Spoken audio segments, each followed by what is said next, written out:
Dans cette vidéo, nous allons vous parler de choses et de créatures auxquelles vous devez faire très attention, notamment si vous êtes de sortie. Vous êtes bien au courant de certains dangers, cependant il en existe d'autres auxquels vous n'avez peut-être jamais prêté attention et que vous allez découvrir aujourd'hui.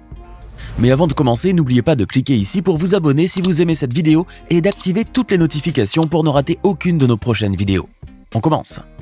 Des chenilles, vous en avez sans doute tellement vu dans votre jardin, mais vous n'avez probablement jamais vu des chenilles si poilues qu'elles semblent porter une perruque, pas vrai ? Ce type de chenille est très attrayant, et le moins que l'on puisse dire est que l'on a vraiment envie d'en prendre une entre ses mains et de la caresser.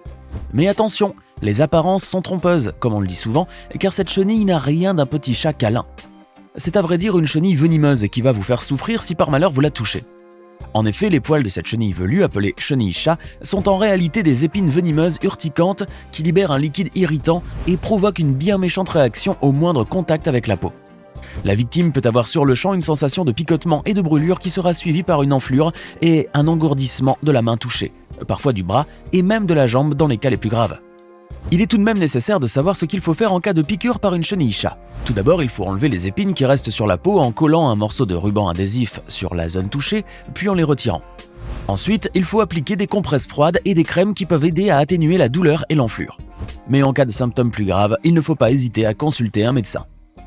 Qui d'entre nous n'a jamais entendu parler de la fameuse maladie du sommeil et de la célèbre mouche qui la provoque ? Bien entendu, tout le monde ou presque a déjà entendu parler de la mouche tsetse, appelée aussi glossine.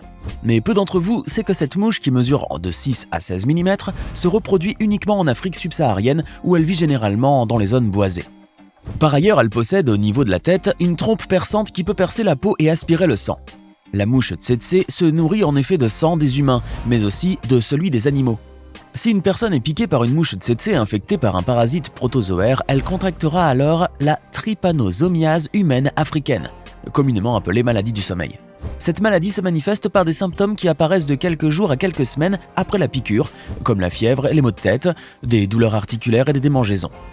Mais les choses deviennent plus sérieuses des semaines à des mois plus tard avec l'apparition de problèmes neurologiques comme la confusion mentale, l'engourdissement, ainsi que les troubles de sommeil, entre autres.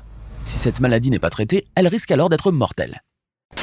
Avant de continuer, il est temps de répondre à la question du jour. À votre avis, où vit la fourmi balle de fusil, la fameuse fourmi connue pour sa piqûre extrêmement douloureuse?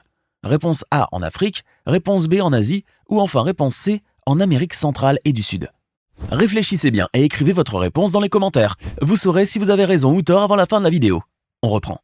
Lorsque l'on parle d'insectes dangereux, l'une des premières espèces qui nous traverse l'esprit est la guêpe.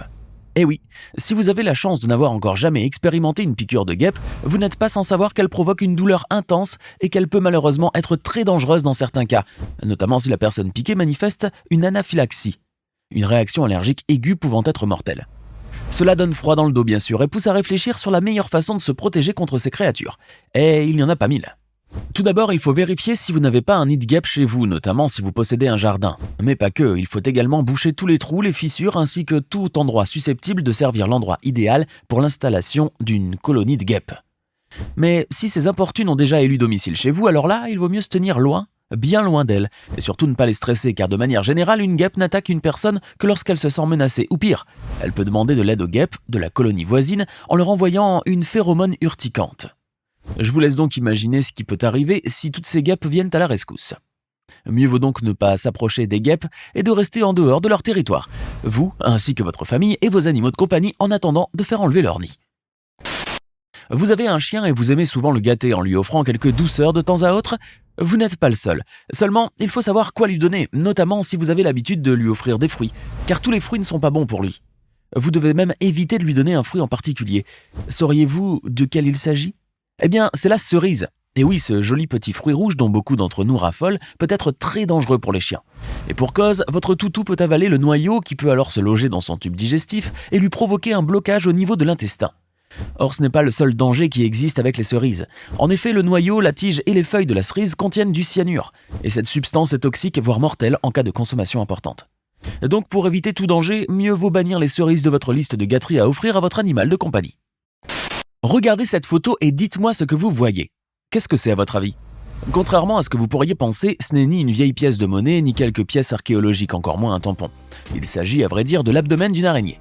L'araignée trappe, ou Cyclocos miariketi, de son nom scientifique, est une espèce d'araignée qui vit en Chine et dont l'abdomen se termine par cette sorte de disque étonnant.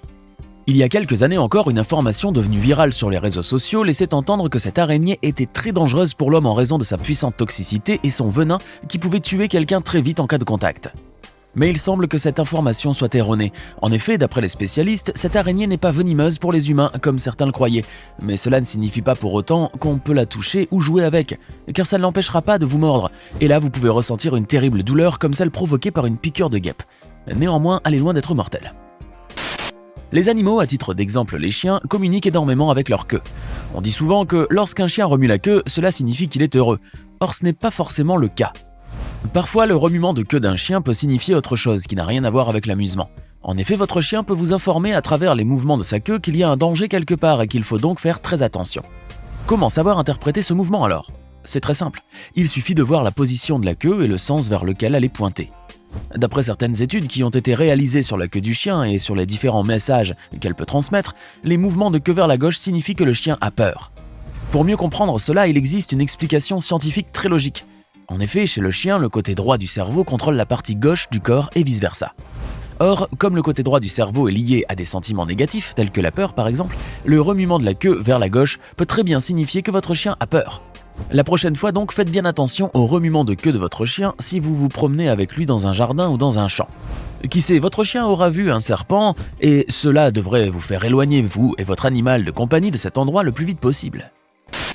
Venons-en à une règle bien particulière qui existe dans quelques États des États-Unis comme la Caroline du Nord, la Virginie occidentale, la Pennsylvanie et le Texas et que vous devez bien connaître si jamais vous voyagez un jour dans ces États. Si jamais vous passez devant une propriété et que vous voyez un poteau de clôture peint en violet, éloignez-vous alors au maximum. Pourquoi ? Eh bien parce que cela signifie que vous n'avez aucunement le droit de franchir cette clôture sous peine de passer pour un intrus en vous retrouvant sur cette propriété privée et d'en subir des conséquences qui peuvent être graves, car cela est considéré comme un délit. Et cela s'applique aussi à votre chien. Si ce dernier vous accompagne dans votre promenade ou votre randonnée, faites en sorte qu'il ne s'approche jamais de cette clôture. Tenez-le éloigné le maximum possible ou au mieux, rebroussez chemin avec lui car ce sera plus sûr pour vous deux. Avez-vous déjà regardé le film Les Oiseaux d'Alfred Hitchcock ? Si c'est le cas, ce film d'horreur vous a sans doute effrayé pendant des années et vous a donné bien des cauchemars, pas vrai ? Heureusement, ce n'est qu'une fiction, quoique cela peut très bien arriver dans la réalité aussi. En effet, dans une école à Cork, en Irlande, 15 personnes ont été attaquées par des corbeaux et blessées à coups de bec. L'incident a attiré l'attention des médias et a rappelé bien sûr la fameuse scène du film d'Hitchcock. Mais la question qui se pose est, pourquoi ces personnes ont-elles été attaquées par ces grands oiseaux noirs ? Certains ont avancé que les corbeaux affamés s'en sont pris à leurs victimes après avoir été privés de leur reste de nourriture quand le campus s'était presque vidé à la fin du trimestre de printemps. Cependant, la raison pourrait être tout autre. Les corbeaux auraient agi de cette manière dans le seul but de défendre et de protéger un oisillon qui serait tombé au sol. Ainsi, si un jour vous vous trouvez non loin d'un endroit peuplé par les corbeaux et que vous tombez sur un nid ou un oisillon au sol, prenez vos jambes à votre cou et éloignez-vous le plus vite possible car vous pouvez à tout moment voir surgir une masse noire volante vers vous en piqué pour vous asséner de méchants coups de bec. Et ne parlons pas des conséquences que ces attaques peuvent avoir car en dehors de la douleur, ces coups de bec pourraient aussi transmettre des maladies. Lorsque vous mangez une banane, par quel bout commencez-vous d'habitude ? Naturellement, vous commencez par le bon côté. Or, êtes-vous certain que vous jetez le bout noir lorsque vous la terminez ? Ou bien, cela ne vous fait rien de l'avaler à son tour ? Si cela ne vous dérange pas d'avaler également le petit bout noir de la banane, voici alors une information qui va peut-être vous faire changer d'avis. Ce petit bout pourrait abriter des œufs d'araignée. Si, il se trouve en effet que certaines espèces d'araignées pondent leurs œufs dans des fleurs de bananier, et les œufs se retrouvent alors à l'intérieur de la banane. Rien n'est sûr toutefois et certains réfutent ces informations qui, selon eux, sont un pur fantasme. Mais on ne sait jamais. Et nous terminons avec une espèce de ver que vous ne connaissez probablement pas, car elle nous vient tout droit du désert de Gobi en Asie. Voici le ver de la mort mongol, ou Olgoi korkoi, une espèce de ver réputée comme mortelle. On dit qu'un simple contact avec cet animal peut tuer un homme. Or, quoi que l'on dise, tout cela ne serait peut-être pas vrai, car ce ver n'existerait tout simplement pas. Il semblerait en effet que le ver de la mort est ni plus ni moins qu'un mythe qui dure depuis de très nombreuses années, bien qu'il ait fait l'objet de nombreux livres, documentaires et films. Preuve à l'appui, aucun ver de la mort n'a jamais été trouvé, malgré les recherches qui ont déjà été effectuées, alors que certaines personnes prétendent avoir vu cette soi-disant espèce de ver. Comment expliquer cela ? De deux choses l'une. Soit ces personnes ont confondu d'autres spécimens bel et bien réels avec le ver de la mort, soit elles ont tout simplement halluciné. Maintenant, dites-nous dans les commentaires, connaissiez-vous déjà les dangers dont nous avons parlé dans la vidéo d'aujourd'hui ? Quelles sont les autres choses ou créatures dangereuses que vous connaissez hormis celle-là ? Avant de vous quitter, voici la bonne réponse à la question du jour. La fourmi-balle de fusil vit dans les forêts tropicales d'Amérique centrale et du Sud. Si vous avez écrit la réponse C, vous avez alors parfaitement raison. Bravo!